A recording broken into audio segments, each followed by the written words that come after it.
Magandang umaga sa inyong lahat. Tayo po ay nasa ikasyam na araw ng ating Flores de Mayo at matapos nating ialay sa mahal na Birhen ang ating unang bulaklak, ang pagdarasal ng Santo Rosario. Ngayon naman, tignan natin ang magiging assignment natin para sa araw na ito. Okay? Ang assignment natin sa araw na ito ay makinig ng misa. Okay? Wala actually dito nakalagay, makinig ng misa na patungo ang mga mata. Sabihin, hindi ka titingin sa altar. Pero hindi, okay na yung makinig ka ng misa. So, mamaya meron tayong online na misa, online streaming na live stream ng misa. Sumama po tayo. At ito po yung pangalawang bulaklak na iaalay natin sa ating mahal na ina. Okay po? Ngayon, ang pagninilay natin sa ikasyam na araw ay tungkol sa tinatawag nating pangkahalatang paghuhukom o ang general judgment. Ang general judgment ay ang last judgment. Tatandaan natin na 2 beses tayo haharap sa hukuman ng ating Panginoon.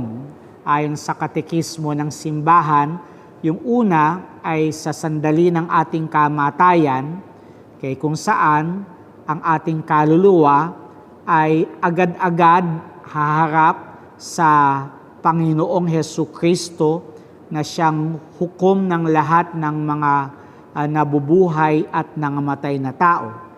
At kaagad-agad ay ipapataw sa atin ang gantimpala o ang kaparusahan na nakalaan para sa kaluluwa. Okay? So ang kaluluwa natin ay papatawan agad ng karampatang biyaya, karampatang anong tawag ito? Karampatang reward, okay? Or karampatang kaparusahan. Ayon sa katekismo ng simbahan, kung ikaw ay parurusahan sa impyerno, agad-agad ipapataw ito sa kaluluwa. Or maaring ibigay sa iyong gantimpala ng langit, maaring kaagad-agad kung ikaw ay pumanaw sa isang perpektong kalagayan ng kabanalan o maaring ipagpaliban ang pag-akyat mo sa langit dahil sa kailangan mong magbayad ng utang, maglinis sa purgatorio. Okay? So, yun yung unang paghukom. It is called the particular judgment. Yung pangalawang paghukom ay mangyayari sa katapusan ng mundo. Okay? So yung ating mga naagnas na katawang panlupa sa libingan ay muling bubuuin ng ating Panginoon. At pagkatapos noon ay ibabalik niya sa ating nabuong katawan ang ating mga kaluluwa kung saan man tayo nanggaling. Okay? Ang makaluluwa sa impyerno ay lalabas sa impyerno at papasok sa binuo nilang katawan. Ang mga kaluluwa sa purgatorio at ang mga santo sa langit ay bababa at babalik sa kanilang katawan. At sa pagbalik sa katawan ng kaluluwa ay muli itong mabubuhay.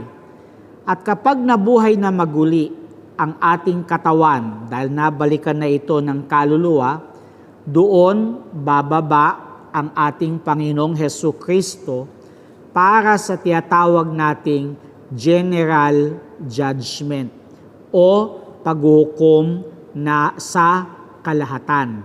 Okay? Paghukom sa kalahatan.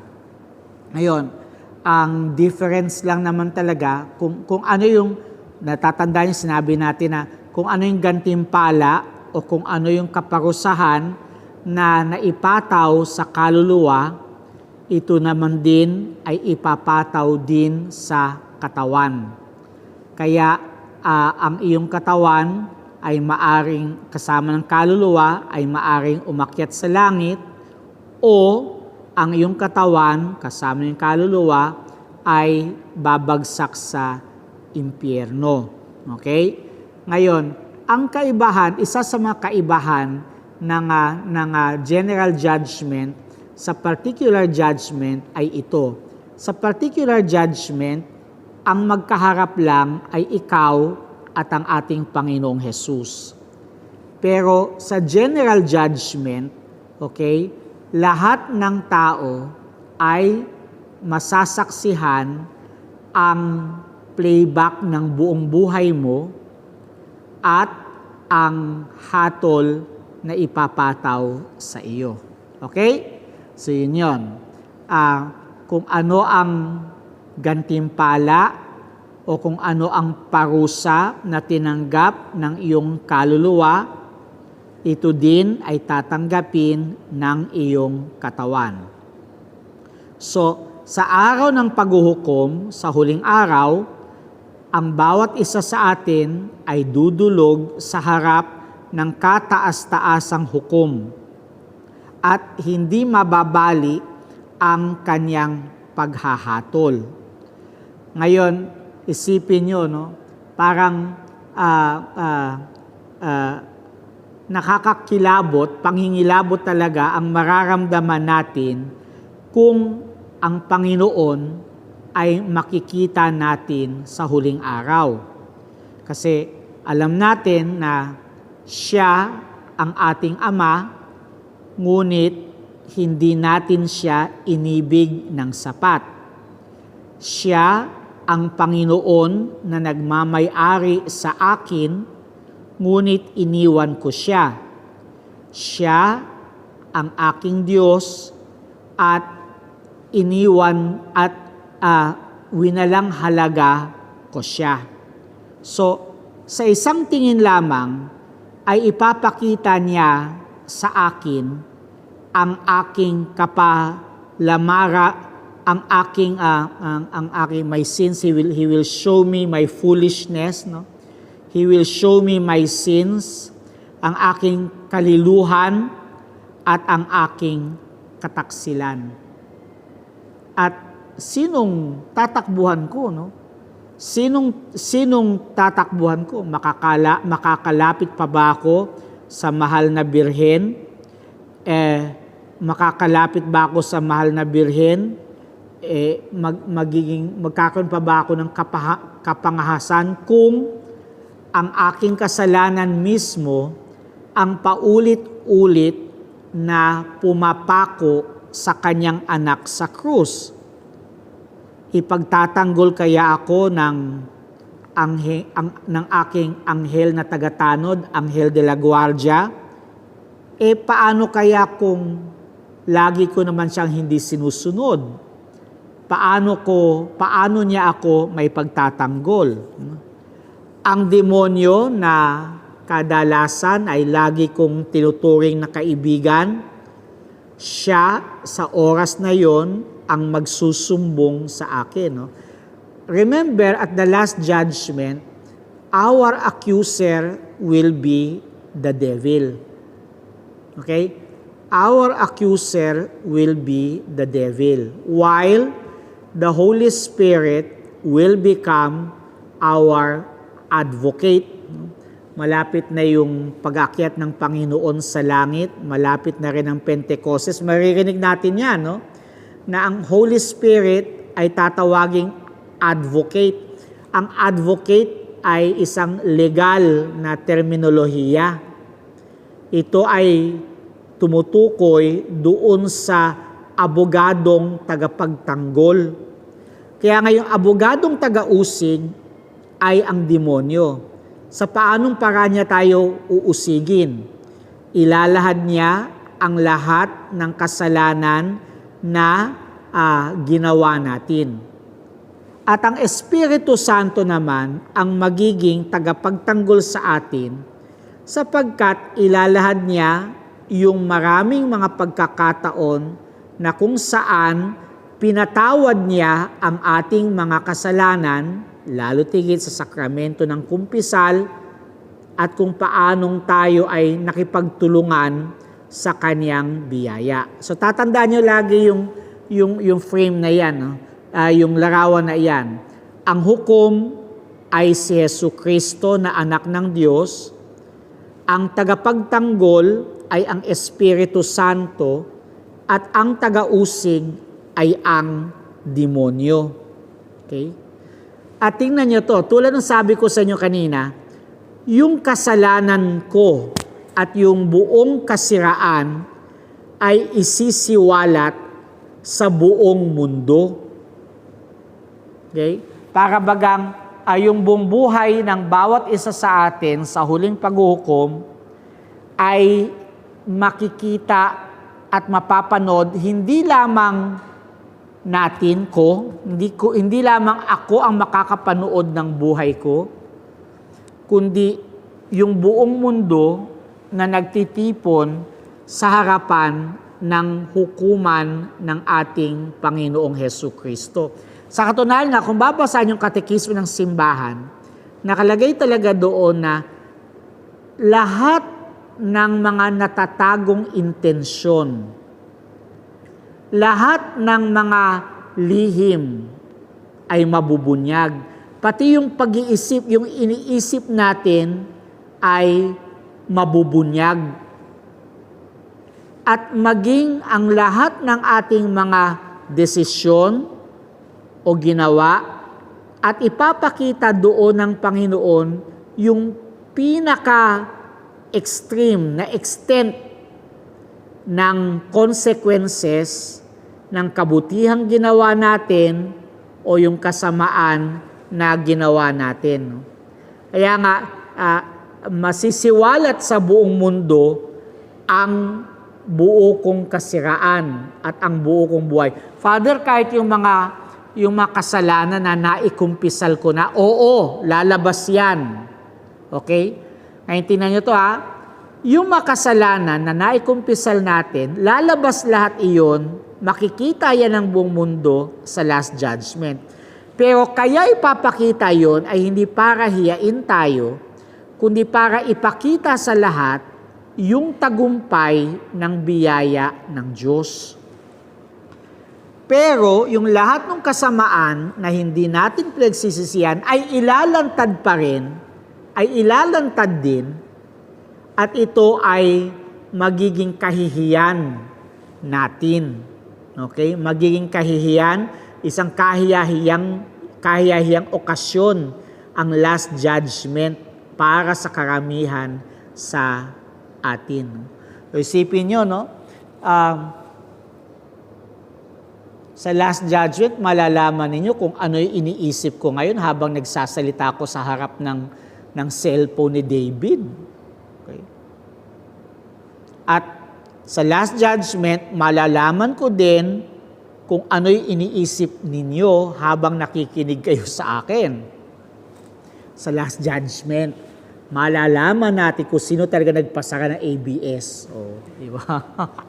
Don't worry, lalabas lahat yan. Walang lihim na mananatiling lihim. Lahat ng lihim ay malalantad. Kaya nga, ano sabi ni Padre Sevilla? Sabi niya, anong laking kahihiyan sa harapan ng aking makasama na sa kanilang pag-aakala, ako ay isang anghel. Anong laking kahihiyan sa harap ng aking mga magulang na nag-aakala na ako'y inosenteng walang malay sa kasalanan? Anong kahihiyan sa harap ng aking kumpesor na dinaya ko at ipapahayag ang lahat na wala siya mang lilisanin, pati ang mga panimdim na lalong nalilihim, pati ang mga nasang lalong natatago. Yaong kasalanan na ginawa ko ng nag-iisa, yaong kasalanan ginawa ko ng may kasama, ang kasalanan ginawa ko sa gayong tahanan, sa gayong tindahan, sa gayong simbahan o pagkalaki-laking kahihiyan at kadustaan. Actually, yun yung yun actually ang uniqueness ng general judgment. Kasi kung tutuusin, kung ano yung kaparusahan naman na binigay sa'yo nung namatay ka, uulitin na naman Panginoon yun At this time, madadama yung katawan mo. Ang kaibahang malaki talaga ng general judgment ay lahat ng natatago, lahat ng nalilihim, ang lahat ng ito ay lalantad. At makikita ng buong mundo, mapapanood, malalaman ng buong mundo. Kaya nga, yung ibang akala na makakilala ko, ako'y mabuting tao, pero lalantad pala yung aking mga inililihim na mga kasalanan.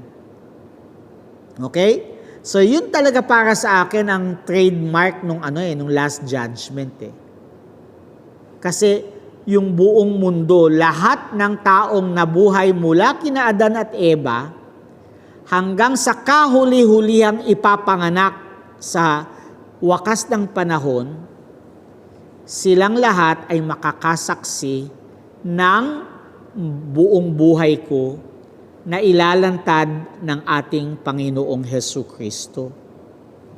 At alam nyo, minsan, merong isang pare na kilalang-kilala sa US, no? Siya ngayon ay nangangaral tungkol sa Divine Mercy. Yung nagkwento siya na nagkaroon siya ng near-death experience na kung saan talagang iniwanan ng kanyang kaluluwa ang kanyang katawan. Okay? Siya inooperahan niya ito, na-aksidente, limutan ko na. At humarap siya sa hukuman ng Panginoong Hesukristo. At isa't isa ay inilahad ng Panginoon ang kanyang makasalanan. At tingnan nyo, ang sabi niya, hindi ka makakaapila. Alam nyo bakit? Kasi natatanda niyang gospel kahapon, sabi ni Jesus, ako ang katotohanan. So, hindi mo may pagkakaila ang lahat ng mga paratang sa'yo dahil alam mo, ikaw ay nakatayo sa harap ni Jesucristong katotohanan. Kaya masasabi mo lang, opo, opo, opo.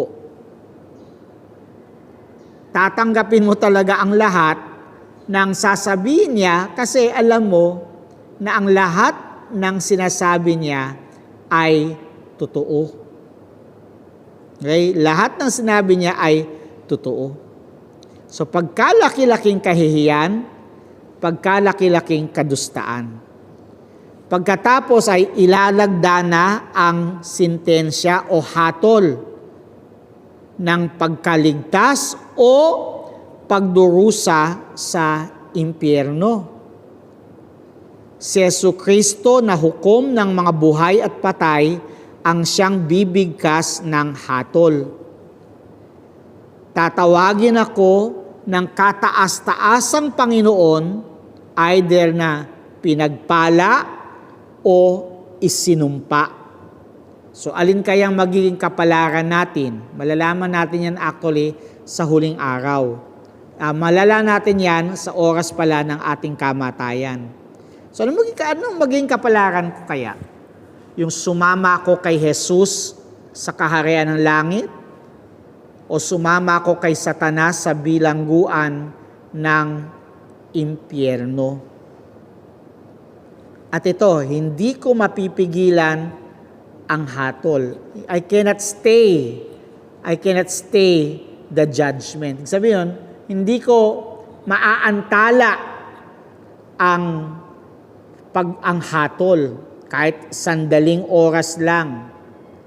Hindi ito mababago, hindi ito mababawi kasi ito'y nakabatay sa katotohanan. At anong laki ng katuwaan ko kung sasabihin sa akin ng manunubos, halika, pinagpala ng aking ama, kamtan mo ang kahariang natatalaga sa iyo. Pero anong laking pangingilabot ko kung marinig kong sabihin sa akin, lumayo ka sa akin, isinumpa, at pasaapoy ka, at pasaapoy na walang katapusan. Kaya nga, alam mo, hindi natin alam kung ano ang ihahatol sa akin. Kaya naman bakit kaya na ako'y tinatawag na humarap sa hukuman, bakit kaya bahagya kong inaalala ang mga bagay na ito? Bagamat di gayon at lubhang malaki ang mangyayari sa akin. Alam nyo, itong consideration of the last judgment, dito natin makikita talaga what are the things that really count. Ano ba talaga yung mga bagay na totoong importante o mahalaga? Forgive me pero hindi naman sa ako'y KJ o walang pakialam sa lipunan. Pero minsan, yung pinaglalaanan natin ng ating atensyon, pinag-aawayan natin dito sa lupa, kadalasan ng mga ito, hindi naman talaga gasinong kahalaga. Okay? Oo, totoo. Halimbawa, press freedom. Totoo naman yun. No? It's really, itong issue ngayon ng press freedom. No? Totoo naman yun, no? Na importante nga naman yung press freedom. Pero, ang tanong ko talaga dito ay,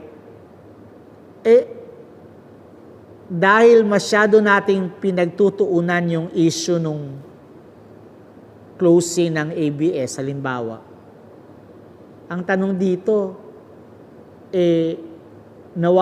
hindi kaya nawawala yung atensyon natin doon sa mga talagang mas kailangan?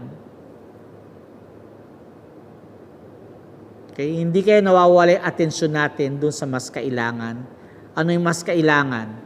Una, yung mass testing. Hanggang ngayon, ang baba-baba ng bilang ng natetest natin. Pangalawa, yung pagharap natin sa pandemya.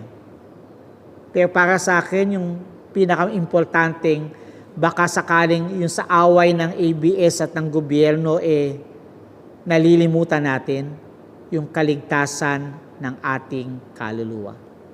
Sorry po, ako naman, may simpatiya po ako sa ABS. No? Pero sa akin, wag lang natin kalilimutan kung ano talaga yung mas importante.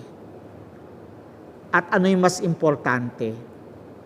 Yung kaligtasan ng aking kaluluwa. And when we consider the last judgment, dito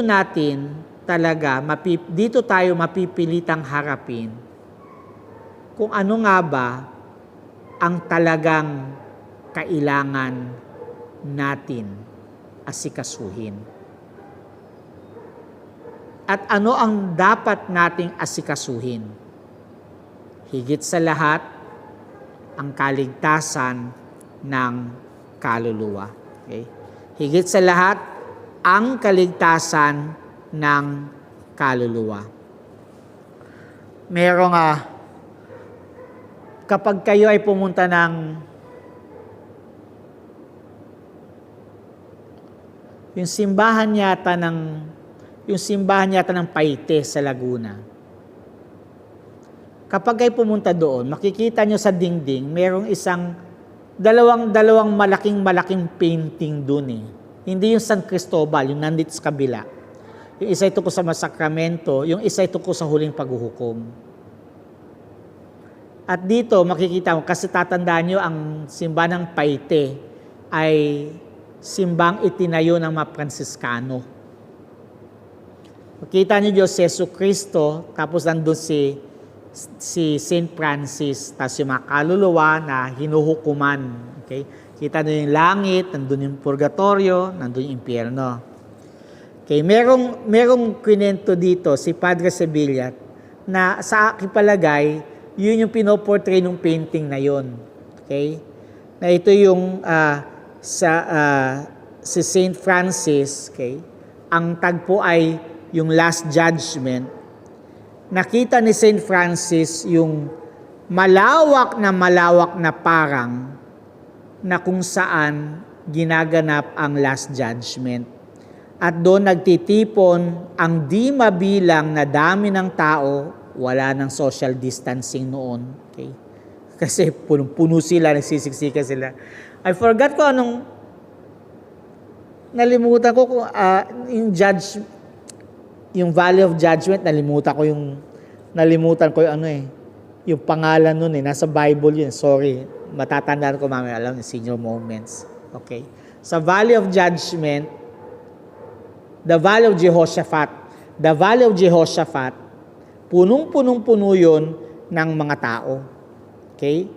Na ang iba pa'y nagdadatingan sa tunog ng trumpeta. Okay? At tumatawag na magsiharap na sa paghuhukom. Tapos nakita niya yung dalawang hagdanan. No? May dalawang hagdanan. Ang isa ay mapulang hagdanan at yung isa ay maputi. Mula sa lupa, umaabot hanggang sa langit. Sa dulo ng mapulang hagdanan, nandun si Jesucristo at at kasama niya si San Francisco ng Assisi na ang mukha'y kawili-wili at hinihikayat ang kanyang mga anak na pumanhik sa hagdanang iyon. So nagsimula ng pumanhik, ngunit bago sila dumating sa taas, nangahuhulog yung mga anak ni San Francisco, the sons of Saint Francis, began to fall from the ladder. Ang iba sa pangatlong baitang, yung iba sa ika-4, yung iba sa ika-10, nagkakalaglagan mula sa hagdanayan patungo kay Jesus. Ilang makita ito ni San Francisco, lubha siya naghinagpis dahil sa ganyang pangyayari. At isinigaw sa kanyang mga anak na pumanhik doon sa puting hagdanan na kung saan sa dulo naroon ang mahal na birhen. Kaya yung mga anak ni San Francisco tumakbo patungo sa hagdanang iyon at ang ginawa ng mahal na birhen, iniabot niya ang kanyang mga kamay sa bawat isa sa kanila at sila ay ipinasok sa langit. Kaya sabi nga ni Padre Sevilla, okay, matuto tayong dumulog sa mahal na birhen, sapagkat sa pamagitan niya makakamtan natin ang pagkaligtas sa impyerno ng sino mang may ibig magdaan sa hagdanan at matuwid na landas ng kabanalan. It does not show here that Christ is merciless. No, Christ is merciful. Alang tatandaan natin at the last judgment, Christ will no longer return as a merciful Savior. He will return as a just judge. Okay. He will return as a just judge. Kaya nga habang tayo nabubuhay dito sa lupa, while mercy is still being accorded to us, let us take advantage of the mercy of the Sacred Heart of Jesus. Let us abandon ourselves to the merciful love of Jesus Christ. Kasi if we do not take refuge in the merciful love of Christ, in the end, we will be confronted by His terrible justice. Sa aking palagay, malaking bagay yung nagdedebosyon tayo, naglilingkod tayo sa buwan na ito sa mahal na birhen. Kasi nga tulad ng sinabi ko sa inyo, kahapon, ng isang araw, talagang ang pagdedebosyon natin sa mahal na birhen ay magiging malaking tulong para tayo ay makapasok sa langit. Suotin ninyo ang kayumangging eskapularyo, ang kalmen, okay, the brown scapular. Dasalin natin ang mataimtim ang ating mga rosaryo. ialay natin ang ating sarili sa kalinis-linisang puso ng mahal na Birhen. Gawin natin to, hindi niya tayo pababayaan. Okay? Kaya ang handog sa araw na ito, sa pagkahiga mo mamaya, gunitain mo na ikaw ay huhukuman ng Panginoong Hesukristo. At pakimatyagaan mo kung ano ang sinasabi sa iyo ng iyong konsyensya. Ibig sabihin nun, before going to sleep, make an examination of conscience. And while you are making your examination of conscience, tatandaan mo, one day, you and I will face the judge of the living and the dead. Do not forget what we say every time we recite the creed. He shall come to judge the living and the dead. Ang hakulatoria, indie judicii liberame domina. Sa araw ng paghuhukom, iligtas mo po ako, Senyora. O iligtas mo po ako, mahal na Birhen. Indie judicii liberame domina. Manalangin tayo.